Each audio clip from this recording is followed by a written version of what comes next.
Alors, dans la même droite ligne de ce qui se passe là, je voudrais dire merci à tous les Togolais qui nous accompagnent dans cette lutte-là. La lutte n'est pas facile. Cette lutte-là, elle est périlleuse. Mais il y a des Togolais tous les jours qui nous accompagnent, soit dans la prière. Je remercie tous les prêtres qui prient pour moi. J'ai plein d'amis qui sont au Togo, qui sont en Côte d'Ivoire, qui sont au Ghana, qui disent les messes pour moi. Je remercie ceux qui sont dans le culte ancestral, qui font tous les jours comment je dirais ça, des consultations, qui invoquent les ancêtres. Je remercie les pasteurs, tous ceux qui, quelque part, nous portent dans leur cœur et prient pour nous parce qu'ils sont convaincus que le travail que nous faisons est un travail d'utilité publique. Donc, ce sont ces gens-là qui nous donnent la force de continuer. Ce sont ces gens-là qui nous donnent l'énergie de pouvoir continuer ce combat. Ce sont ces gens-là qui sont véritablement notre bouclier et qui nous permettent d'avancer. Donc, je voulais vous dire à tous, vous tous qui êtes connus, non connus, qui nous portent dans ce combat, je vous dis merci. Ce que nous vivons n'est pas facile, on ne peut pas venir tout dire sur la place publique, mais Dieu est grand et nous accompagne. Donc, je vous dis sincèrement merci pour tout ce que vous faites pour nous accompagner. Les 6 derniers mois n'ont pas été des mois perdus pour la lutte. Il y a notre sœur, Fleur Lynn, qui a fait une publication que j'ai vue et que j'aimerais citer ici avant d'aller dans le même sens que ce qu'elle a dit. Je voudrais un instant.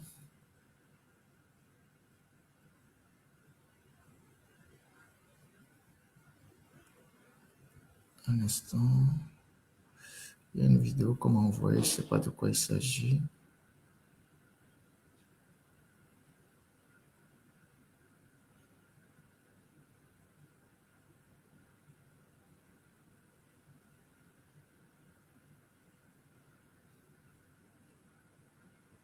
S'il vous plaît, un instant.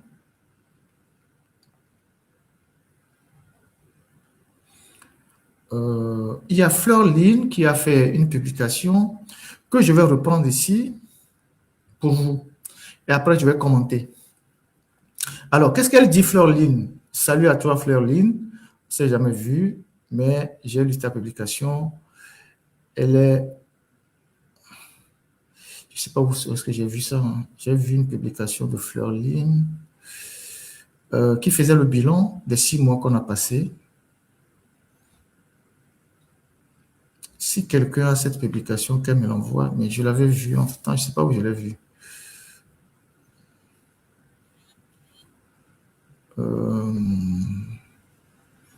sais pas où j'ai vu cette publication de Fleur Lynn. Bon, je cherche ça sur sa page Facebook.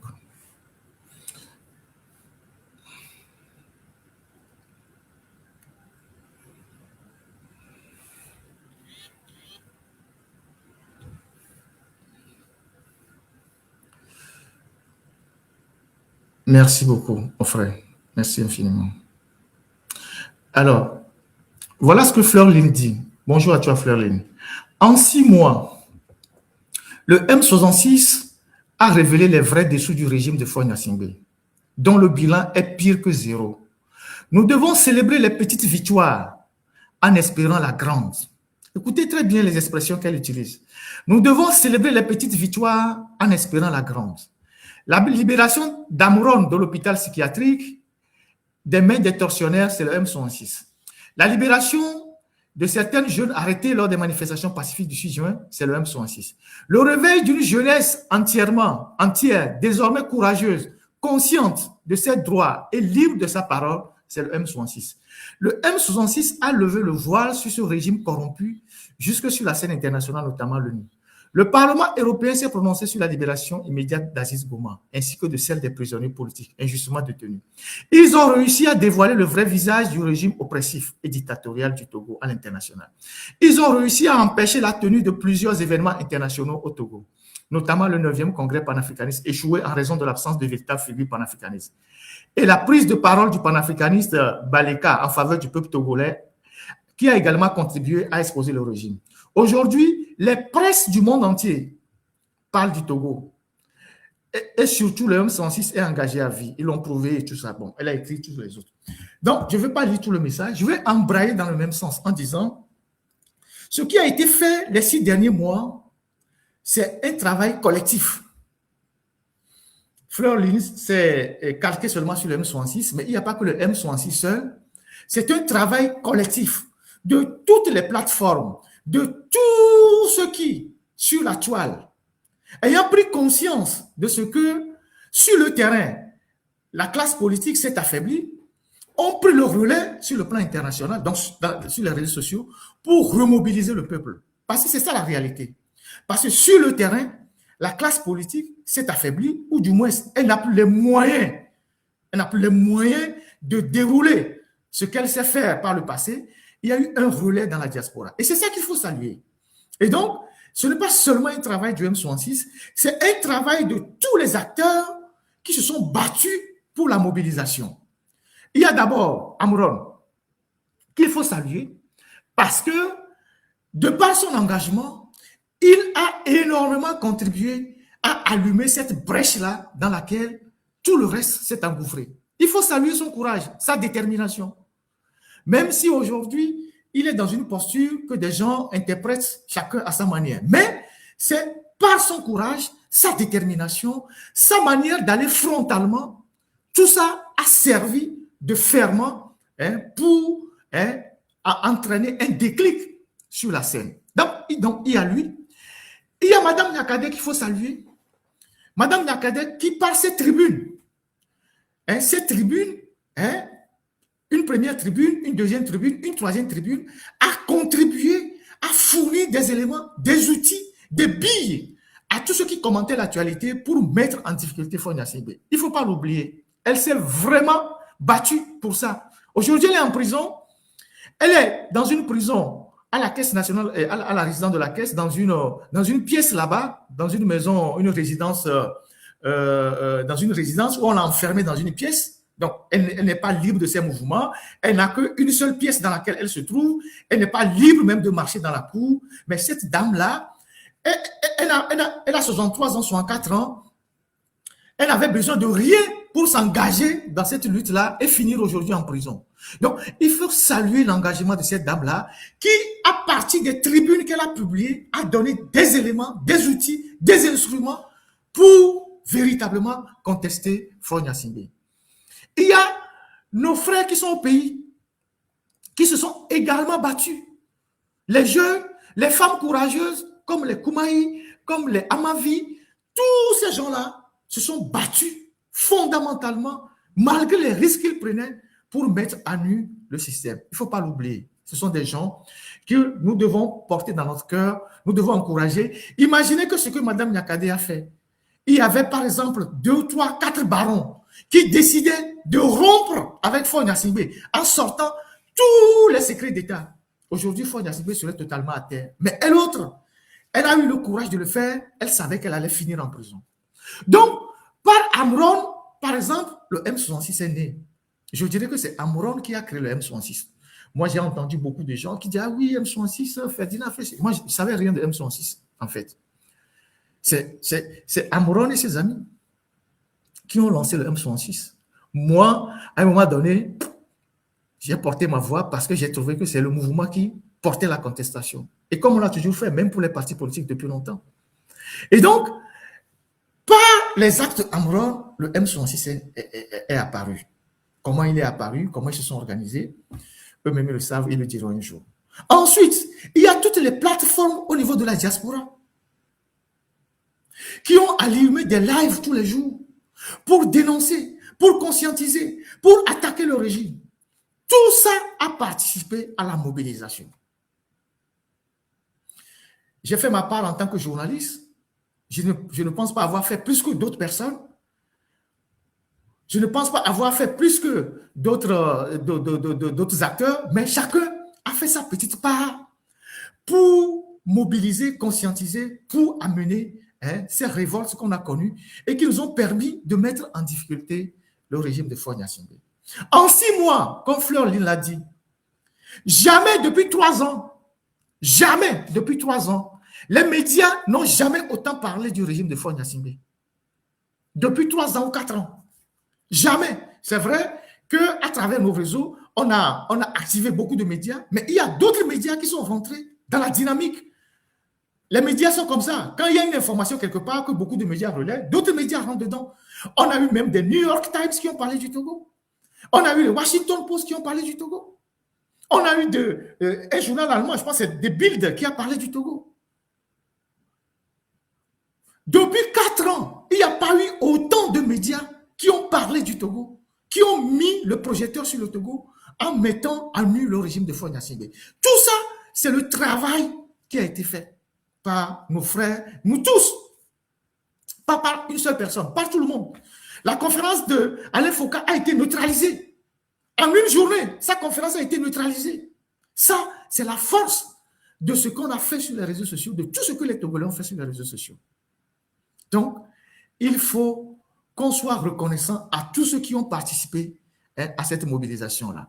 Nos sœurs, les Amazones, qui sont sur les réseaux sociaux, des jeunes dames qui, généralement, on ne les voyait pas dans la politique, mais qui se sont mobilisées. Toutes les jeunes dames qui animent les panels, certains même au risque de perdre leur boulot, parce que certains sont dans des boulots sensibles. Mais en plein boulot, ils allument des lives pour dénoncer Faure Gnassingbé, dénoncer sa gouvernance. Elles sont nombreuses. Je ne saurais les citer tous. Les Noélie, la Marraine, les Ashley, les Abassivi d'Amourod, les Esseni, je ne sais pas, les tables rondes, je ne sais plus. Elles sont tellement nombreuses. Les dames de cœur, tous ces gens-là ont fait des lives en longueur de journée. Les Jamie, tout ça, voilà. Tous ces gens, Farida, tout ça, ont fait une mobilisation terrible. Aïcha, je vous salue tous, les jeunes dames, pour ce travail immense que vous avez eu à faire. Tout comme Diva Récré, tout ça, tout comme des Africains, les Corolais, les Joël, tous ces gens-là, qu'on ne connaît pas, mais que des Togolais sont allés pistonner pour venir nous accompagner. Et donc, le travail n'a pas été vain. Aujourd'hui, Faure est bousculé de tellement qu'il est obligé d'aller faire des alliances contre nature qui fragilisent davantage son régime. C'est la pression qui fait que Faure est obligé de courir dans tous les sens, d'aller nouer des alliances. Parce que les alliances qu'il va nouer, c'est pour sauver son régime. Et donc, en allant nouer de nouvelles alliances, il met en cause ses anciens chefs qui le regardent et qui se disent, mais lui là, il joue avec le feu. Aujourd'hui, Faure Gnassingbé, il ne dort plus. C'est à cause de qui? C'est à cause de cette diaspora-là. Toutes ces plateformes. Je ne veux pas citer les hommes pour que les gens disent après que j'ai cité celui-ci, j'ai oublié l'autre. C'est pourquoi j'ai cité les dames. Non, excusez-moi pour les hommes. Hein? C'est tout ce travail-là qui a amené Faure Gnassingbé aujourd'hui dans une situation difficile. Il y a ceux qui vont vous dire non, il ne s'est rien passé, mais il s'est passé beaucoup de choses. Si Faure construit aujourd'hui des tranchées à la frontière du Ghana, on ne sait pas ce qu'il redoute. S'il construit des tranchées aujourd'hui à la frontière du Ghana, c'est peut-être qu'il redoute quelque chose. C'est cette pression-là qui l'amène ainsi. Si il se promène partout, tantôt il est avec les Russes, tantôt il est avec les Américains, tantôt il est avec les Français, il ne sait plus avec qui il est. C'est cette pression-là qui est sur lui. Et c'est cette pression qu'il ne faut jamais relâcher. Parce que nos frères qui sont sur le terrain, ils n'ont plus les moyens de leur lutte. Ce n'est pas par leur faute, mais ils n'ont plus les moyens de leur lutte parce que le régime a tout verrouillé. Et donc, la contestation, la conscientisation ne peut venir que de l'extérieur. C'est ça la réalité, c'est ça l'analyse qu'il faut faire. C'est d'ailleurs pourquoi ils concentrent tout sur les gens de la diaspora. Ils attaquent les comptes, ils bannissent les comptes, ils utilisent tous les moyens pour fragiliser les gens. Et dans cette bataille-là, nous devons rester zen. On doit rester inébranlable, impassible. On ne doit pas se laisser distraire par quoi que ce soit. C'est ça qui nous donnera la force de continuer. Donc, en 6 mois, il s'est passé beaucoup de choses au Togo. Et j'ai eu à le dire à 2 hommes politiques avec qui j'ai eu des échanges. J'ai dit, si moi je suis un homme politique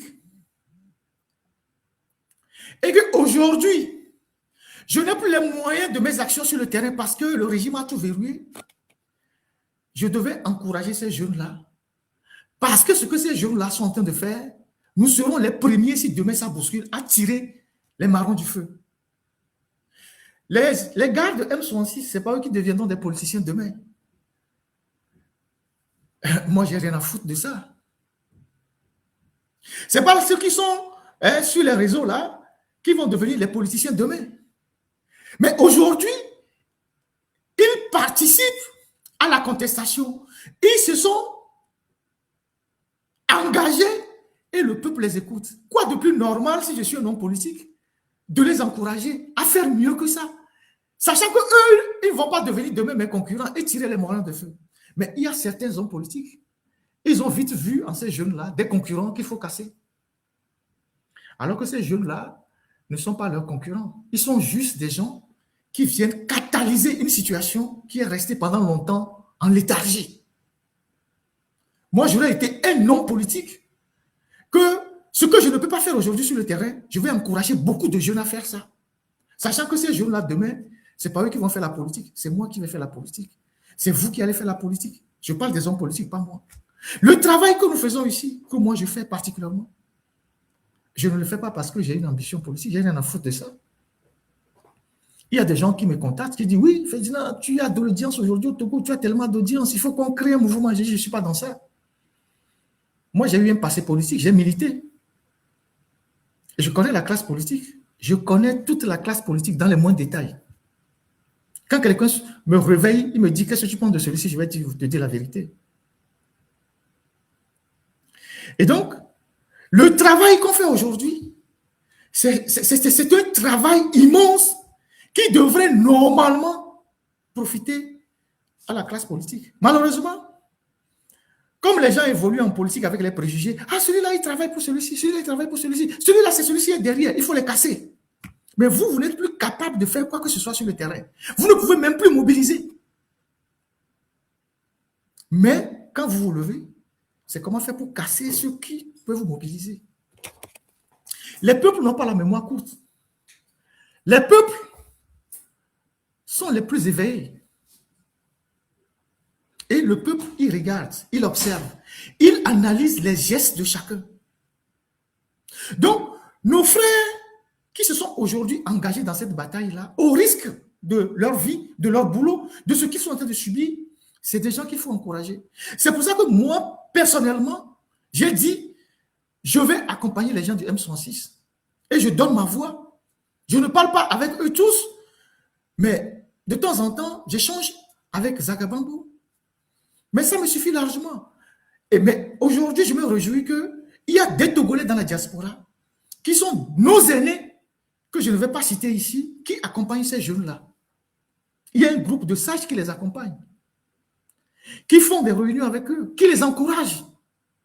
Et nos grands frères-là, il faut féliciter leur hauteur d'esprit. Ils ont compris que ces jeunes, ils font quelque chose de plus que ce qu'eux, ils n'ont pas pu faire. Ils les accompagnent.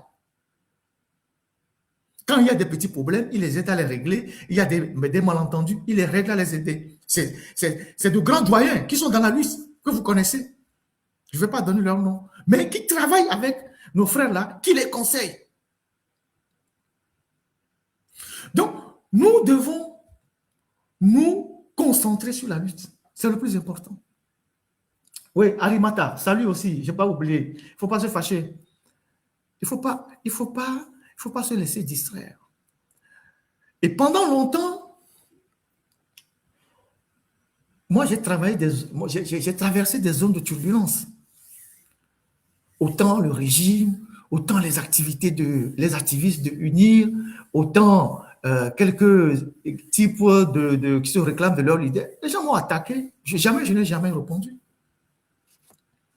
Je ne perds pas le temps pour des choses comme ça parce que je suis convaincu que le temps va révéler les uns les autres. Et je ne suis jamais dans les querelles de distraction. Et je vais vous montrer d'où je tire ma force. Je vais vous montrer pourquoi je regarde, mais je ne réagis jamais. Parce que ce qui importe à celui qui veut vous déstabiliser, c'est de créer des histoires pour vous sortir de votre piste, vous éloigner de vos objectifs.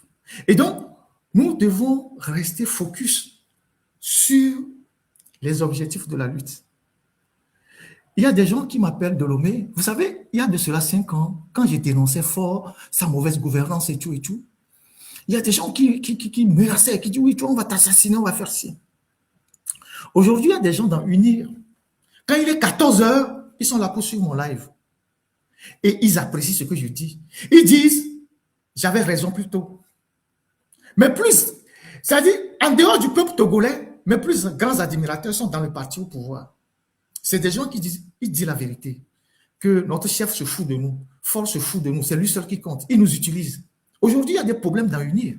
Il y a énormément de problèmes dans Unir. Les gens sont déçus dans Unir. Je vous assure. Beaucoup de gens sont déçus dans Unir.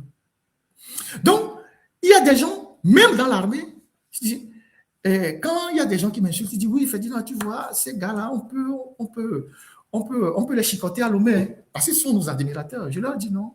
Ne leur faites rien, ce sont des jeunes. Ils font ça aussi pour survivre. Hein. C'est des gens qui n'ont pas de boulot, ils pensent que c'est bon, c'est en venant insulter Ferdinand, insulter les Agas, tout ça, qu'ils vont se trouver un chemin. Mais il y a d'autres personnes qui ont fait ça avant eux. Mais ce sont des gens qui sont jeunes. Moi, j'ai plus de 50 ans. Et dans mes plus de 50 ans, j'ai au moins 30 ans de lutte. J'ai consacré au moins une trentaine de ma vie dans la lutte. J'ai traversé toutes les époques. Donc, j'ai été témoin de beaucoup de choses. Ces jeunes-là, il y a de cela 30 ans, quand on était sur le front de la bataille, ils étaient peut-être au coup primaire, ils portaient peut-être des petites culottes. Ils n'ont jamais rien vécu. Ils n'ont jamais rien vu dans leur vie. Jamais rien vu dans leur vie. Ils ne connaissent pas, ils ne savent pas comment est-ce que ceux qui ont fait ça avant eux ont fini. Ils connaissent AKD sous ça. Ça, c'est le AKAM, ça. Ils connaissent AKD. Ce sont les gens, au début du processus démocratique, qui font ce que les jeunes font aujourd'hui. Ils ont fini leur vie comment? Bamoulant Komikping, qui en parle encore? De tous ces gens-là, peut-être Bodjon a tiré son épingle du jeu. Les Bamoulant Komikping, qui en parlent encore? Vous les connaissez? Ils connaissent Michel Aoun. Ils savent ce qu'on appelle Michel Aoun au Togo. Il y a quelqu'un au Togo qui s'appelait Michel Aoun. Ils les connaissent. Ça, c'est les premiers à se mettre au service de Yadema contre la démocratie, à alimenter tout ce qui peut alimenter, à attaquer les opposants. Nous, on était encore au lycée quand les AKD là sont passés pour nous endoctriner, pour dire oui, il ne faut pas faire ci, il ne faut pas faire ça. On a vu comment ils sont finis. On a vu comment ils ont fini leur vie. Plus proche de nous, il y a eu d'autres personnes plus jeunes, les Olivier Dumont, les Dominique Bégbessou, tout ça. Personne ne sait comment ces gens sont morts. Un jour, on était au centre communautaire de Baie, en train d'animer un événement pour la mobilisation de la jeunesse, de l'UFC. Et on a été attaqué par Zadie Stone. Vous connaissez Zadie Stone? Zadie Stone, il est karatéka, je pense taekwondo, ceinture noire, 2e dan ou 3e dan. Il a fait Satimadia. C'est des gens qui ont retourné leur veste et de retour de Satimadia, ils lisaient les motions pour Yadema et tout ça. Yadema leur donnait beaucoup d'argent et qui se sont constitués comme des milices et qui attaquaient les gens. Et ce jour-là, Zadie Stone est arrivé avec tout son groupe, avec des barres de fer, des machettes au centre communautaire de Baie. J'ai vu des crânes des gens fracassés comme ça. Ils nous ont tabassé tous, tabassé tout le monde. Ils ont brisé les vitres là-bas, cassé les choses. Les gens ont lancé les pavés partout. Est-ce que ce Zazie Stone vit encore? Est-ce qu'il vit encore? Parce qu'entre-temps, il était tellement malade qu'il était au CHU Tokyo. Personne ne s'occupait de lui. Donc, ces jeunes qui font ça, ils ne savent pas que d'autres ont fait ça avant eux. Donc, je disais à cet ami-là de ne pas trop se préoccuper de ces enfants-là. Ils n'ont encore rien vu. Ils viennent d'arriver. Ils ne savent pas ce que d'autres personnes ont fait ça avant eux, y compris même dans la presse. Ils ne savent pas que d'autres personnes ont fait ça avant eux et qu'ils ont fini très mal leur vie. Donc, le peu d'argent qu'on leur donne aujourd'hui pour venir attaquer les gens, tout ça, il ne faut pas les regarder. À la fin, certains finiront empoisonnés parce qu'ils auront été trop utilisés. Certains finiront malades parce qu'en mangeant, ils vont leur mettre des trucs dans le corps et ils vont finir leur vie. Donc, je disais à l'ami de ne pas trop se préoccuper d'eux. C'est Fort qui est le problème des Togolais. Le jour où Fort tombe, tous les petits là, on peut régler leur compte facilement. Donc, ce n'est pas la peine d'aller dépenser l'énergie pour vouloir aller régler les comptes à des gens parce qu'ils sont en train de nous insulter, non? Le jour où Fort tombe, Fort c'est leur protecteur. Le jour où il tombe, mais c'est qu'eux, ils auront une vie difficile. Mais ils nous sont persuadés que Fort va tomber. Nous sommes persuadés que Fort, il est plus à la fin de son règne qu'au début. Nous sommes persuadés que le travail que nous faisons va porter ses fruits. Nous sommes persuadés que Fort, il ne va pas pouvoir régner éternellement sur le Togo. C'est vrai que son objectif, c'est de mourir au pouvoir. Mais à partir du moment où chaque jour que Dieu fait, on se bat pour la fin de son pouvoir, on va réussir un jour. Nous ne sommes pas seuls dans le combat. Il y a des gens qui sont dans le combat que nous ne connaissons pas. Ce n'est pas nous qui sommes sur les réseaux sociaux qui sont les seuls dans le combat. Il serait trop superfétatoire de circonscrire le combat à nous qui sommes sur les réseaux sociaux en disant oui, c'est nous qui portons le combat. Non, il y a des milliers de Togolais qui ne sont pas sur les réseaux sociaux, qui sont en train de s'organiser, qui combattent. Peut-être qu'ils n'ont pas encore trouvé le bon moyen. Donc, nous ne sommes que une catégorie de combattants parmi tant d'autres. Mais faisons notre travail avec beaucoup de rigueur. Ne nous laissons pas distraire par des sujets qui n'ont aucune importance. Ne nous laissons pas distraire par des gens dont la seule mission est de nous dérouter de notre mission principale. Et je vais vous jouer une vidéo. Et c'est dans cette vidéo-là, vous allez comprendre pourquoi moi, Ferdinand, j'ai traversé toutes les époques, toutes les étapes de turbulence et que j'ai toujours résisté. Vous allez comprendre pourquoi je suis toujours resté en dehors de certaines choses. Parce que l'énergie que j'ai, je le concentre sur ce qui m'intéresse. Je vais vous jouer cette vidéo-là. Et chacun pourra tirer une leçon de cette vidéo-là. Et je vais jouer cette vidéo pour tous ceux qui se bagarrent sur la toile. Pour que les gens comprennent qu'il faut se ressaisir. Il y a des gens qui m'appellent pour dire, oui, Ferdinand, est-ce que tu peux parler à celui-ci? Moi, je ne suis pas là pour parler aux gens. Les gens sont assez grands. Même parler à quelqu'un, ça devient un problème. On m'a dit, pourquoi tu as parlé à celui-ci, tu n'as pas parlé à celui-ci, ça devient un problème. Donc, moi, je regarde tout ça. Je regarde tout ça de loin. Mais ces querelles inutiles-là ne vont que faire l'affaire du dictateur. Faure Gnassingbé a été tellement éprouvé par l'engagement de la diaspora et surtout des jeunes que si vous lui laissez le temps de se reconstituer, il ne va pas vous rater. Faure a été tellement bousculé par les 6 mois d'engagement de cette diaspora que si vous laissez rentrer de vous mélanger, lui va reprendre ses forces et il ne va pas vous rater. Parce que lui, chaque fois, il tire les leçons. Il a l'argent de l'État, de toutes les failles, de tous vos côtés faibles, tout ça. Il se blinde. Donc, 2026 qui arrive, il faut se concentrer sur l'essentiel. Vous n'êtes pas obligé de travailler avec tout le monde. Moi, je ne travaille pas avec tout le monde. Je travaille pratiquement seul ou pratiquement avec mon équipe. Je ne suis pas obligé de travailler avec tout le monde.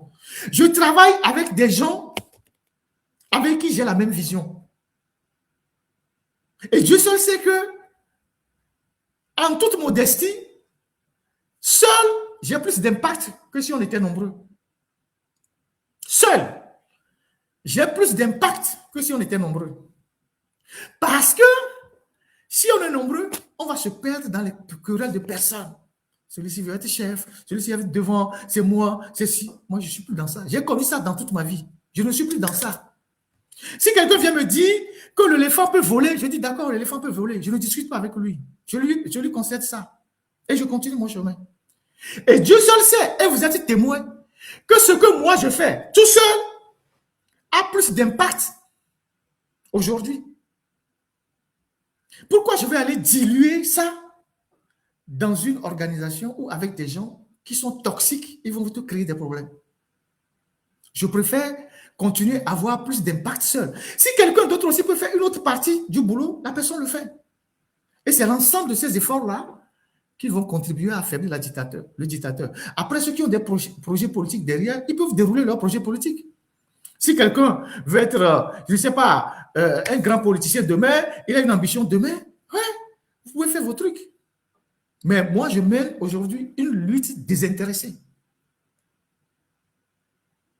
Désintéressée. Et vraiment désintéressée.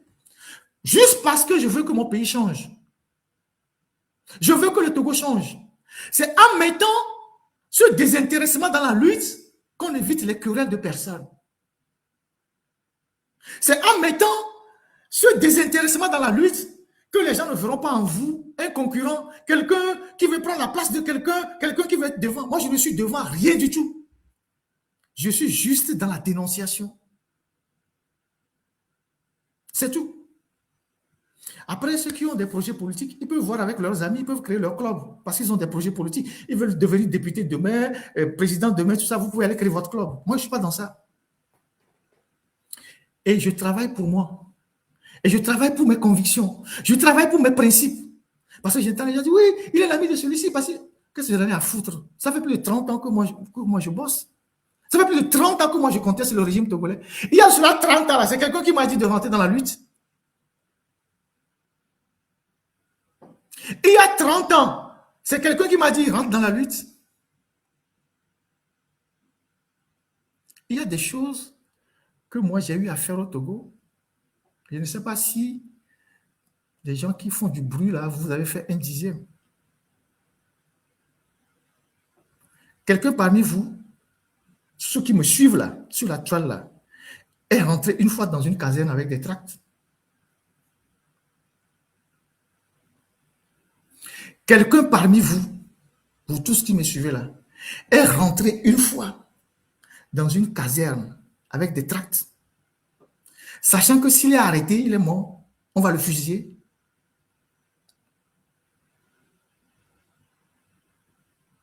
Quelqu'un parmi vous est rentré, je répète encore, une fois dans une caserne avec des tracts, sachant que si on l'arrête, c'est une peine de mort.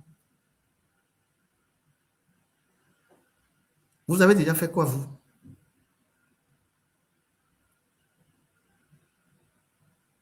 Quelqu'un est déjà rentré dans la brousse.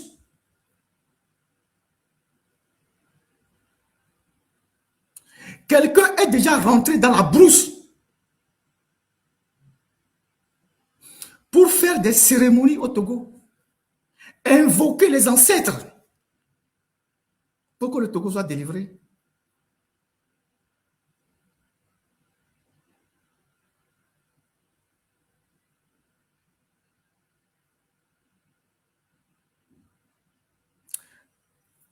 Donc,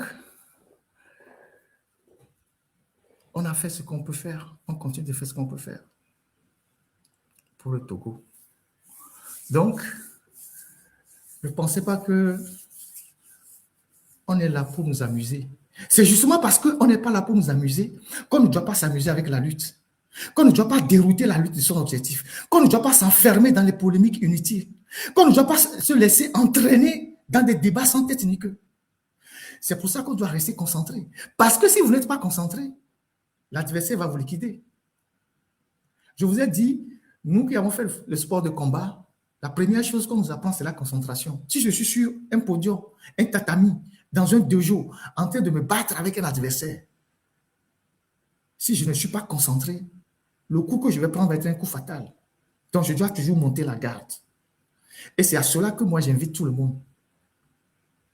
Vous n'êtes pas obligé de travailler avec tout le monde, mais travaillez avec les gens avec qui vous avez les mêmes visions. Ça évite les petits problèmes de personnes. Ah oui, c'est celui-ci a fait ça, celui-ci a fait ça, celui-ci a fait ça.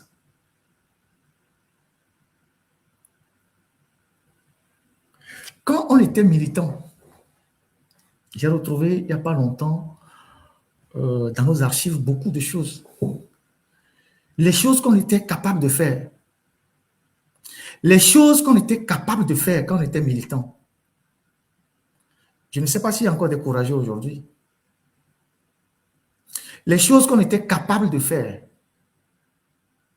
Il y a quelqu'un qu'on appelle Habia Nicodème. Il y a quelqu'un qu'on appelle Habia Nicodème. Posez-lui la question. Si il veut faire un témoignage en toute honnêteté, posez-lui la question. Le commando, si tu peux l'appeler ainsi, quand Habia avait des problèmes en 2000, dans les années 2000, et on cherchait à le liquider, à l'arrêter, le commando qui a sorti Habia du Togo et qui a traversé le Mono, j'ai fait partie de ce commando-là. Les gens qui se sont organisés cette nuit-là pour sortir Habia du Togo par le fleuve, je suis de ce commando-là. Demandez à Habia, avant qu'il ne parte aux États-Unis, avec M. Boutamekpo et le Godosuvi. Après, Boutamekpo est décédé, le Godosuvi aussi est décédé après. Et nous avons traversé le Mono et amené Habia jusqu'au cabinet de Maître Yansounou Magloire, au quartier Akpakpa, à Cotonou, où nous avons rencontré un monsieur qui s'appelle M. Kiki, qui est du Parti communiste béninois. Et c'est eux qui ont repris Habia quand nous sommes revenus à Rome. Posez la question à Habia.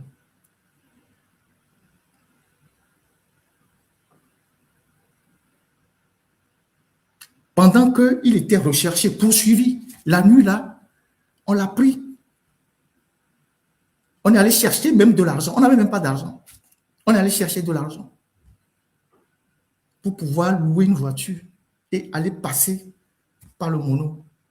Lui mettre, je ne sais pas, le déguiser, lui mettre tout ça un chapeau sur la tête, prendre la pirogue et traverser le Mono et arriver au Bénin. Il y a 25 ans. Il y a 25 ans. Donc, il y a des choses qu'on n'a pas besoin de venir étaler sur la toile. La lutte n'est pas encore finie. Il y a beaucoup de choses qu'on garde pour nous. Pour le moment. Le jour où il faut parler, on parlera. Donc, il faut qu'on avance. Et je vais vous jouer cette vidéo technique. Tu ne deviens inébranlable qu'au moment où tu comprends que la confrontation n'est jamais une question de force, mais une question de psychologie. Ceux qui gagnent ne sont pas ceux qui crient le plus fort, ni ceux qui montrent leurs dents. Ceux qui gagnent sont ceux qui maîtrisent l'équilibre invisible entre le calme absolu et la menace silencieuse. C'est cette ligne fine que Machiavel explorait, et c'est sur cette ligne que tu vas marcher. Être inébranlable commence d'abord par un principe simple. L'autre ne te touche que si tu lui donnes accès à ton monde intérieur. Les gens pensent qu'ils s'en prennent à toi, mais ils ne font que frapper l'image que tu leur tends. Si tu apprends à la contrôler, ils ne toucheront jamais l'original. Chaque confrontation commence par une tentative, te déstabiliser. Et les humains n'ont que 3 leviers pour ça. Provoquer, te faire douter ou te faire réagir.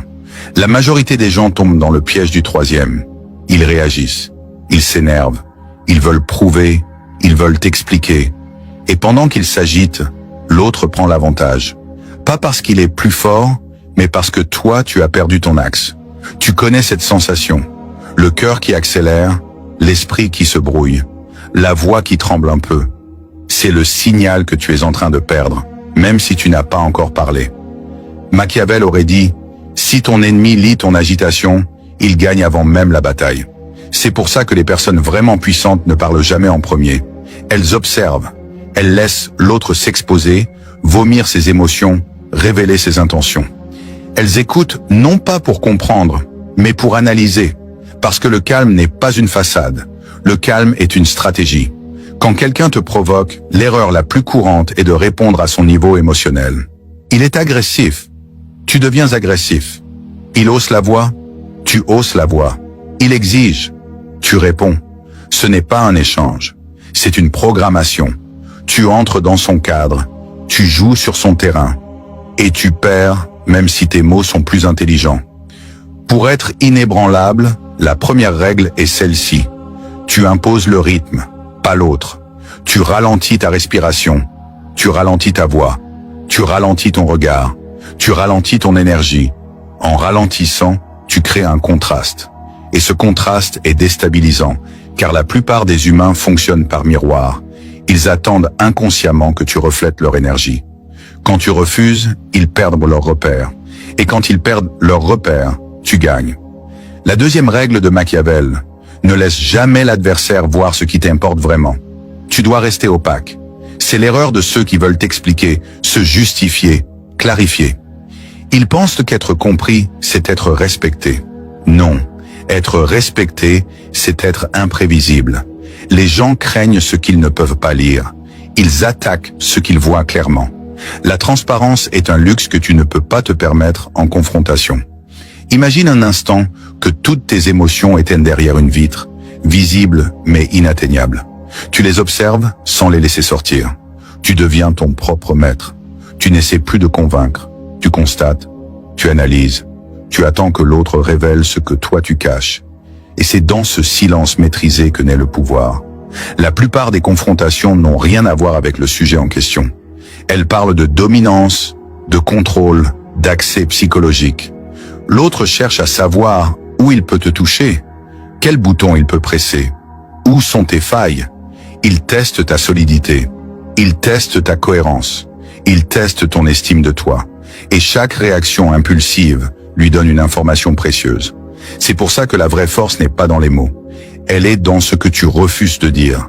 Être inébranlable, c'est être capable de laisser quelqu'un s'agiter devant toi, sans ressentir le besoin de le calmer, de le corriger ou de l'expliquer. C'est savoir que son agitation n'est pas ton problème, qu'elle n'a rien à voir avec toi, qu'elle parle de lui, de ses blessures, de ses besoins de domination, et que toi tu n'es pas obligé d'entrer dans sa danse. Tu veux une image? Imagine un feu. Les gens te jettent des étincelles. La majorité répond avec de l'essence. Toi, tu réponds avec de la pierre. Tu ne t'enflammes pas, tu absorbes. Et c'est là que la tension change de camp. La psychologie humaine est simple. Celui qui perd patience perd la position haute. Celui qui veut convaincre perd la position haute. Celui qui veut se défendre perd la position haute. Celui qui montre qu'il tient à l'issue perd la position haute. La position haute n'est pas une posture arrogante. C'est un état interne, un axe, un calme glacial, un centre de gravité psychologique. C'est ce que Machiavel appelait la solidité du prince, la capacité de rester immobile au milieu du chaos. Mais cette immobilité n'est pas passive, elle est stratégique. Tu ne restes pas calme parce que tu es gentil. Tu restes calme parce que tu veux comprendre. Qu'est-ce que l'autre veut? Pourquoi maintenant? Qu'est-ce qu'il essaie d'obtenir? Quel est son manque? Où est sa peur? Tu veux un secret? Les humains n'attaquent jamais depuis la force. Toujours depuis la peur. Toujours depuis le manque. Toujours depuis l'insécurité. La personne agressive a peur de perdre son statut. La personne manipulatrice a peur de perdre son avantage. La personne arrogante a peur d'être vue telle qu'elle est. La personne qui te rabaisse a peur que tu te reconnaisses. Celui qui comprend la peur de l'autre gagne. Parce qu'il voit les points faibles. Parce qu'il comprend les motivations cachées. Parce qu'il lit les intentions derrière les mots. Et au lieu de réagir, il choisit. C'est la troisième règle. Ne te laisse jamais entraîner dans une confrontation émotionnelle. Quand tu sens ton rythme cardiaque changer, fais le contraire de ce que veut ton instinct. Ton instinct veut répondre. Ton instinct veut prouver. Ton instinct veut se défendre. Ton instinct veut survivre.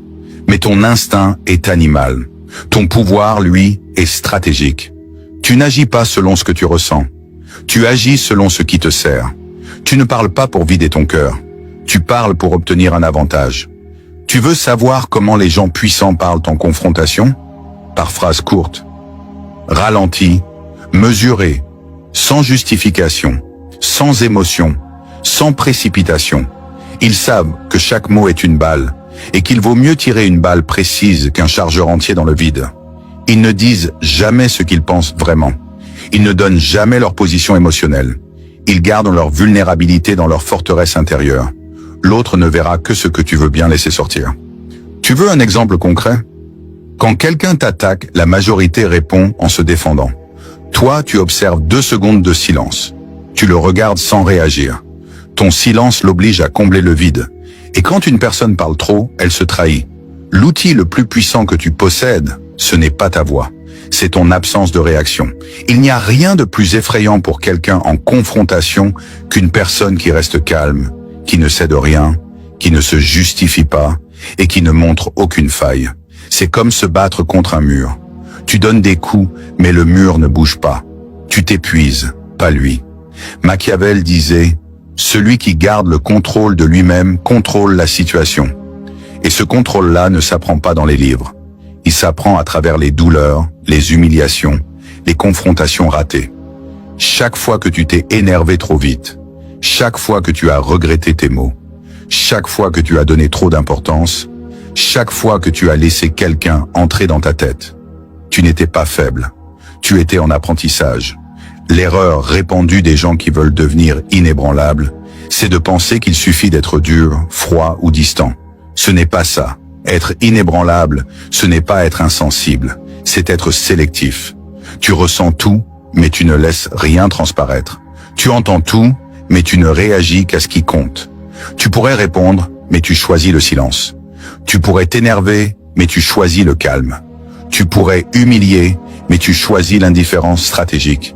Et c'est précisément cette sélection qui fait de toi quelqu'un de dangereux. Parce que on ne sait jamais à quoi tu penses, ce que tu prépares, ce que tu vas dire. Tu deviens un mystère. Et les humains craignent ce qu'ils ne comprennent pas. Dans chaque confrontation, il y a un moment décisif. Un moment où l'autre pense t'avoir. Un moment où il pense t'avoir poussé dans un coin. C'est là que la plupart explosent. Toi, c'est là que tu vas surprendre. Tu vas respirer, tu vas te redresser, tu vas ralentir. Et tu vas prononcer la phrase qui renverse toujours la situation. C'est tout? Cette phrase est un séisme. Elle signifie « tu n'es pas affecté, tu n'es pas touché, tu n'es pas impressionné et tu as la…» Voilà une vidéo. En plus du fait que moi-même, je suis très stoïque, de par mon parcours, ma formation et tout ça, je suis régulièrement ces genres d'enseignements pour me conforter dans ma vie, dans mon parcours et tout ça. Et il y a des gens qui me demandent déjà cet extrait-là, je vais vous envoyer ça. Moi, je ne m'occupe pas des autres. Jamais. J'ai été tellement combattu, attaqué, calomnié. Je n'ai jamais réagi. J'ai toujours avancé. Et je n'ai jamais répondu à qui que ce soit. Et je ne le ferai jamais. Parce que il y a des gens qui vous en veulent juste parce que vous n'êtes pas avec eux. Ils veulent profiter de votre lumière. Mais puisque cette lumière-là, vous la projetez sur d'autres personnes, ils vont vous attaquer sans raison, chaque jour. Il y a des gens, ils veulent faire votre compagnie. C'est comme nos parents disaient, quand on est à l'école, il faut être toujours avec les premiers. Et comme nous, on était les premiers, il y avait toujours les gens qui faisaient notre compagnie. Comme nous, on était les premiers, il y avait toujours les gens qui faisaient notre compagnie. J'ai un ami prêtre qui est en Italie. Il ne m'appelle jamais par mon nom. Il m'appelle toujours mon major. Parce qu'au lycée, j'étais toujours major. Et c'était le meilleur qui était major. Premier, tu es major. Jusqu'à aujourd'hui, il m'appelle major. Je ne sais même plus si il sait que je m'appelle Ferdinand. Il m'appelle toujours major. Mais il était aussi très brillant. Et donc,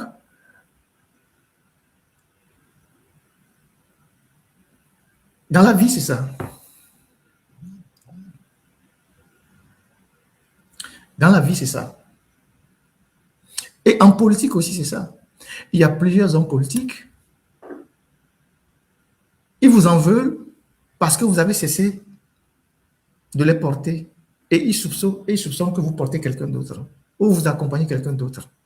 Et donc, on développe des préjugés. Quoi que vous fassiez, on vous attaque. On dit des choses. Oui, lui là, c'est le gars de celui-ci. Alors que vous n'avez rien à foutre. Et j'ai dit plusieurs fois à certains individus que en vous mettant dans cette bataille-là, vous attaquez aux gens, aux leaders d'opinion, tout ça, vous allez perdre. Aujourd'hui, il y a des partis politiques au Togo, ils ont tout perdu parce que, au lieu de se concentrer sur la formation de leurs militants, sur la formation de quoi que ça, ils pensent que c'est en faisant la guerre aux gens qui vont s'en sortir. C'est ça la réalité, c'est ça la culture politique. Et donc, moi, tout ce que je peux dire pour conclure ce live, et dire à tous mes frères et sœurs qui se sont lancés dans cette lutte-là et qui ont prouvé qu'ils étaient véritablement engagés et qui ont prouvé qu'ils faisaient cette lutte de façon désintéressée. Arrêtez les querelles et réorganisez-vous. Arrêtez les querelles et concentrez-vous sur la lutte. Vous n'avez pas fait tout ça pendant les 6 mois pour terminer ça dans les histoires de personnes. Et cette vidéo dit tout. Vous n'avez pas à répondre. Vous voyez, Faure Gnassingbé, je vous ai dit, on lui enseigne Machiavel tous les jours. Vous voyez que Faure, sur la situation politique, il est impassible. Il ne réagit pas, il ne dit rien. Ce n'est pas parce qu'il ne veut pas réagir. Parce qu'on lui a appris que pour gérer un pays, en tant qu'un pouvoir autoritaire, c'est comme ça qu'il faut rester. Cette vidéo le dit. Voilà. Et personne dans Unir ne sait pas ce que Faure pense. Personne, je vous dis personne. Et il surprend toujours tout le monde. Personne ne pense, personne ne sait ce qu'il pense. Et donc, pour nous, c'est pareil. Quand on cherche à te dérouter, il faut rester droit dans tes bottes. Celui qui le fait quand il sera fatigué, ou c'est l'opinion même qui va lui régler son compte. Vous n'avez pas besoin de réagir. Il y a un adage qui dit « on répond un imbécile par le silence ». Et c'est ce silence-là qui est la force quand vous êtes dans une lutte. Le silence vis-à-vis des choses viles, des choses inutiles, des choses qui n'apportent rien de plus à la lutte. Le silence de tout ce qui vous distrait. Le silence de tout ce qui cherche à vous entraîner vers autre chose que la lutte. Le silence vis-à-vis des gens qui ont un autre agenda que l'agenda de la lutte. Il faut les ignorer. Et donc, moi, je voudrais inviter tous nos frères. Je ne suis pas un modèle. Je suis loin de l'être. Mais j'ai quand même un parcours assez long, inspirant. Inspirant. J'ai tout vu dans ma vie. Et je pouvais, moi aussi, comme d'autres personnes, franchir le Rubicon, être tenté par des choses de ce monde et tout ça. Mais j'ai choisi mes convictions. Et je suis resté fidèle à mes convictions jusqu'à aujourd'hui. Et je fais cette lutte parce que j'aime fondamentalement mon pays et je veux que mon pays change. Je ne sais pas s'il y a autant de Togolais qui consacrent leur vie à la lutte. Il y en a certains, mais pas autant que moi je le fais. Et ce n'est pas gratuit. Tous les jours, vous recevez les cours, tout ça. Mais vous restez focus. Donc, chers amis, il faut que vous vous concentrez sur la lutte. Vous êtes de grandes personnes, vous êtes d'un certain âge. Ce n'est pas nous qui allons venir vous appeler un à un pour vous dire arrêtez ça, arrêtez ça, arrêtez ça.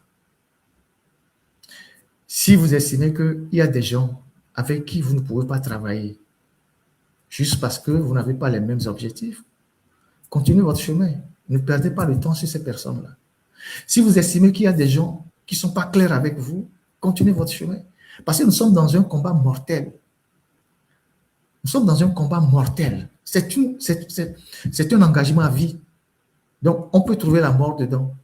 Donc, dans cette disposition-là, il ne faut pas blaguer avec qui que ce soit. Il ne faut pas s'amuser avec qui que ce soit. On est dans un combat mortel. La dictature ne nous fera pas cadeau. Force ne nous fera pas cadeau. Je vous assure que chaque jour que Force se lève, c'est comment faire pour neutraliser tout ce qui le dérange. Et ce qui le dérange aujourd'hui, c'est ceux qui sont dans la diaspora. Ceux qui le dérangent aujourd'hui, c'est ceux qui sont dans la diaspora et portent le combat. Ceux qui sont sur le territoire, ils n'ont plus les moyens.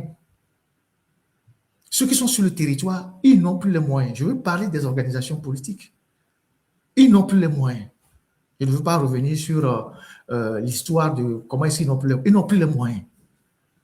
Ils ne peuvent plus drainer foule, ils ne peuvent plus faire des trucs, ils n'ont plus les moyens.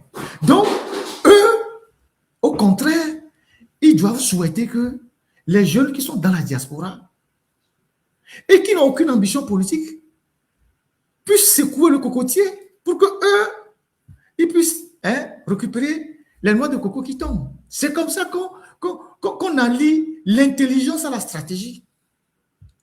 Je me répète, si moi j'étais un homme politique, si moi Ferdinand j'ai un agenda politique et que je cherche le pouvoir au Togo, je serai le premier à donner même plus de moyens aux gardes de M66. Tous ceux qui sont sur la toile là, qui contestent fort.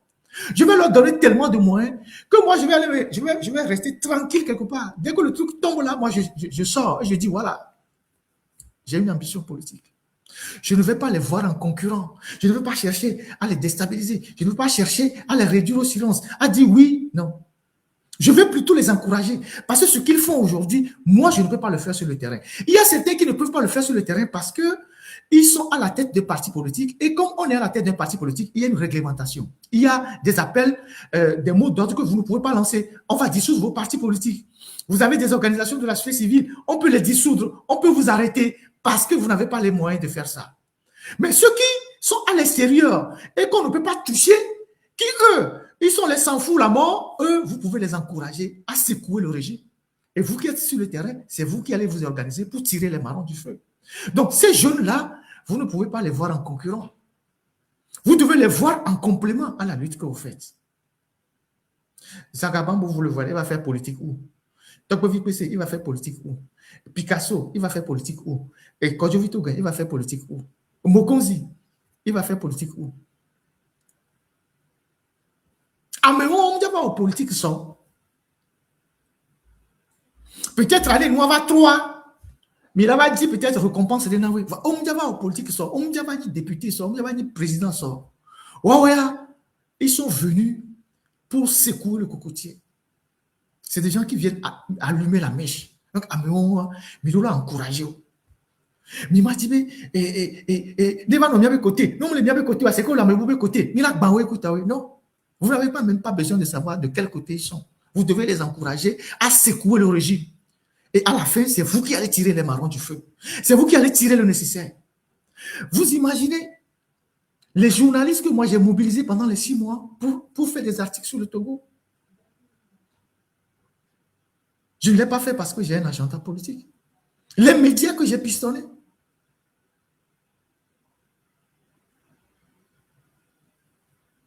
C'est ma contribution.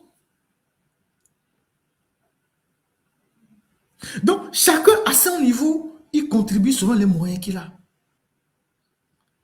Donc, éloignez-vous de tous ceux qui sont dans les polémiques inutiles, ceux qui veulent créer des problèmes de personnes, ceux qui veulent se faire je ne sais pas quoi, et concentrez-vous sur la lutte. Le peu que vous faites, ça a de l'impact sur le régime.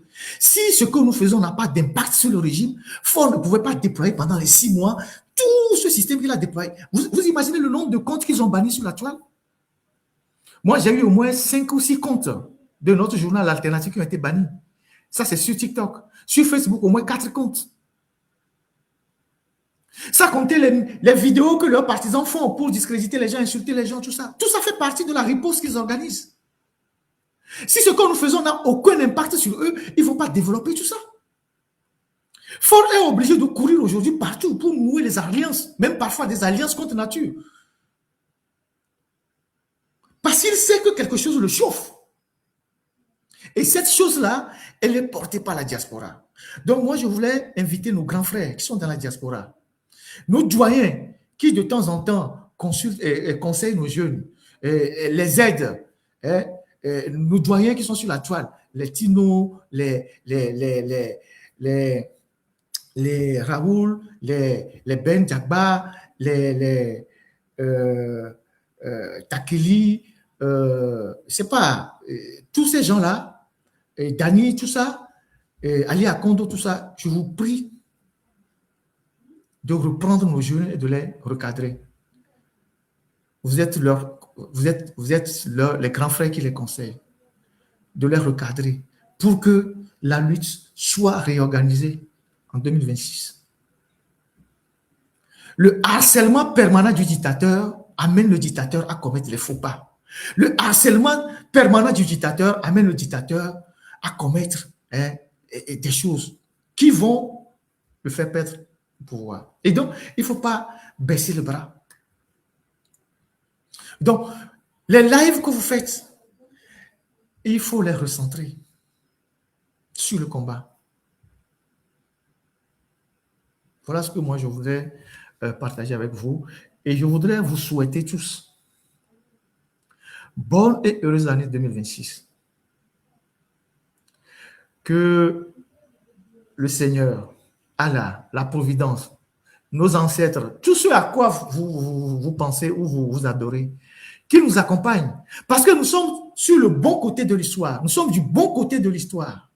C'est l'histoire que nous sommes en train d'écrire aujourd'hui. Demain, quand cette situation sera décantée, quand les historiens vont écrire l'histoire, ils diront ceux qui véritablement ont participé à cette bataille-là. Peut-être que nous ne serons plus là, mais ils diront à un moment donné, il y a ci, il y a ci, il y a ci, il y a ça. Donc, il faut que nous soyons du bon côté de l'histoire.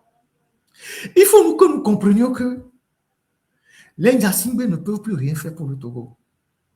Les gens qui ont envie de secourir les Nyasingbe, sachez que les Nyasingbe, ils ne peuvent plus avancer. Ils finiront par tomber. Et si vous les suivez, vous allez tomber avec eux. Et vous rentrerez du mauvais côté de l'histoire. Et donc, nous devons nous organiser. Moi, j'évoluerai comme journaliste. C'est ce que je sais faire de mieux. Et je ferai ma part. Et d'ailleurs, en 2026, je vous avais promis une plateforme. Elle est totalement prête.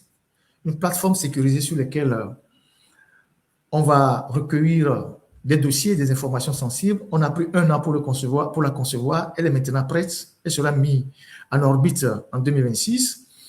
En 2026, on lancera une web télévision à partir d'ici. Une web télévision. On est sur le projet, on a tellement avancé.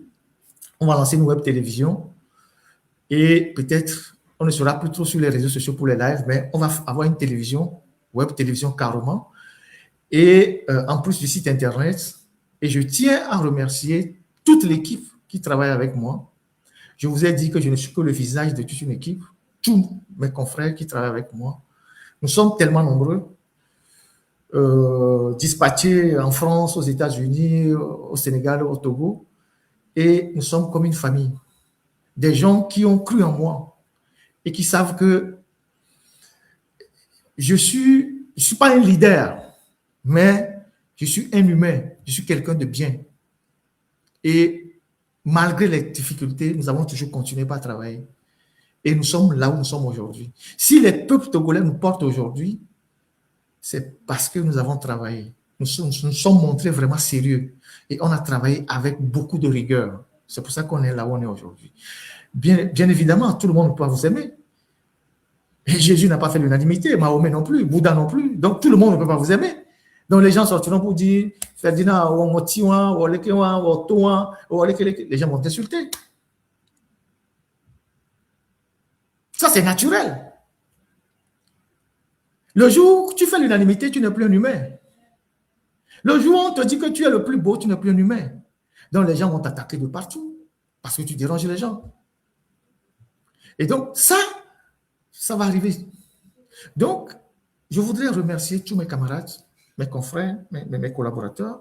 Ils sont au moins une dizaine. Hein. Il y a actuellement ceux qui font le modo sur les lives, sur les trois canaux. Il y a ceux qui sont la technique et tout ça. On travaille vraiment comme une équipe, comme une famille. Comme une famille. Et on est très solidaires. C'est ça, la vraie vie. On est très solidaires. Vous avez vu le groupe Magic System? Ils sont 4. Et il y a un qui est le fixeur. Et les autres sont derrière. Et chacun d'eux participe à cette musique-là qui résonne et qui fait du bien pour nous. Nous, on est au moins une dizaine avec un fixeur devant. Et donc, je vous souhaite vraiment une très, très, très bonne année 2026. Que 2026 nous apporte beaucoup plus de punch, beaucoup plus de courage, beaucoup d'abnégation, beaucoup de lucidité pour que nous prenions la hauteur sur des choses qui n'ont pas d'importance, pour que nous prenions de la hauteur sur des choses qui n'ont aucune utilité et qu'on se concentre sur l'essentiel.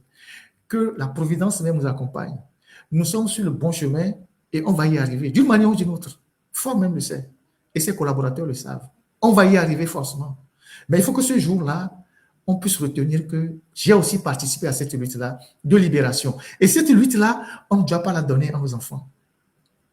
Ce combat-là, nous ne devons pas le transmettre à nos enfants parce que nos enfants ne seront pas autant engagés que nous. C'est vrai qu'il y a des jeunes aujourd'hui, des enfants aujourd'hui, à Lomé, ils écoutent les lives de Ferdinand. C'est pour ça que quand je parle, je donne des idées qui seront peut-être exploitées plus tard si demain je ne suis pas là parce que je suis une denrée périssable, je peux tomber du jour au lendemain. Mais il faut laisser des choses qui vont permettre aux gens de s'inspirer pour demain.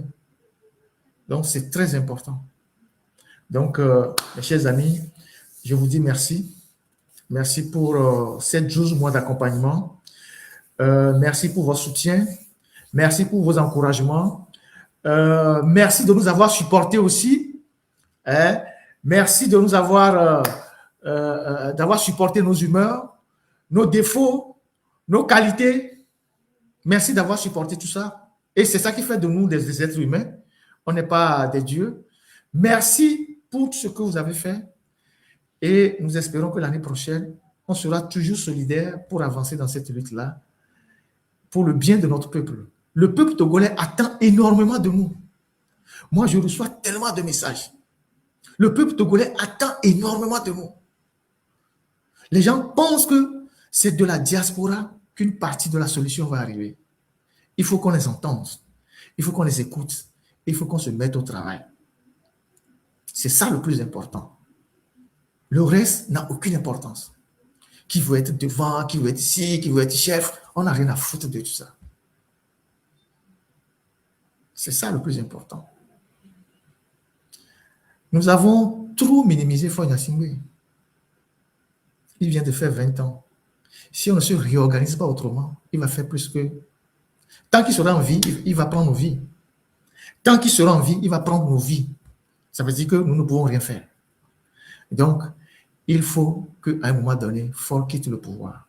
Et pour que Faure quitte le pouvoir, ce n'est pas une question d'élection. Parce que vous aurez les gens qui vont vous dire, ouais, il y a élection. Les élections, c'est dans 5 ans. Donc, vous voulez supporter Faure encore dans 5 ans? Les élections, c'est dans 5 ans.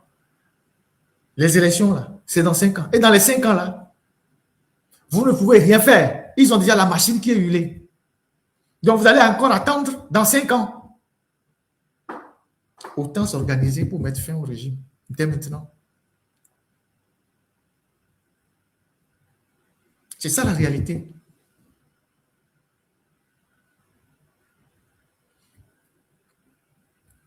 Donc, bonne année, bonne fête et que Dieu vous bénisse. Merci à la technique. Je ne sais pas s'il y a quelque chose que je n'ai pas eu à dire. Technique, est-ce qu'il y a quelque chose que je n'ai pas dit? Tous les amis de la technique, je vous dis merci. Demain, on a une réunion de la rédaction. On va refixer nos objectifs pour l'année prochaine. Et merci infiniment. Merci infiniment. Oui, ok. Ceux qui m'ont demandé la vidéo, je vais vous envoyer la vidéo. Il n'y a pas de souci. C'est des choses que je regarde souvent. Et puis, il y a aussi des vidéos spirituelles que je regarde énormément, qui nous apprennent à prendre de la hauteur sur un certain nombre d'événements, à comprendre le monde, à savoir comment on peut concentrer nos énergies, canaliser nos énergies pour les concentrer sur la bataille. Ce sont des choses qui sont simples, hein, ce sont des petites capsules, mais qui vous renseignent énormément. Et c'est important que nous les ayons avec nous. Merci à vous tous et je vous souhaite bonne fête. Et on se retrouve, je ne sais pas si on va reprendre les lives dès la rentrée ou on va attendre un peu. En tout cas, je vais prendre quelques jours pour me ressourcer, pour reprendre un peu d'énergie, pour reprendre l'année en toute sérénité. Je vous dis merci. Merci pour tout. Merci infiniment. Oui, le bateau russe est reparti. Bon, on ne sait pas trop pourquoi. Et merci à vous tous. Allez. Bonne soirée. J'irai pas, mon général, j'irai pas malgré tout le respect que je vous dois. Non, je ne tirerai pas, oh non, je ne tirerai pas. Je ne tirerai pas, oh non, par amour pour mon pays. Un jour me levant, je me pose la question, en quoi pourrais-je servir ma nation? Avec fierté, je me suis engagé. Est-ce que vous pouvez mettre la vidéo sous les commentaires? Aberrations me résonnent. Est-ce que vous pouvez mettre la vidéo sous les commentaires des gens? Sous les commentaires, si c'est possible, que ce soit sur TikTok ou sur YouTube, la vidéo sous les commentaires. Parce qu'il y a beaucoup de gens qui revendiquent qui réclament la vidéo. Si ce n'est pas possible, bon, il n'y a pas de souci. Moi, je vais le passer à certains qui font des lives et tout ça. Merci. Attends, je lis le message, la réponse. J'irai pas, mon général, j'irai pas. Possible.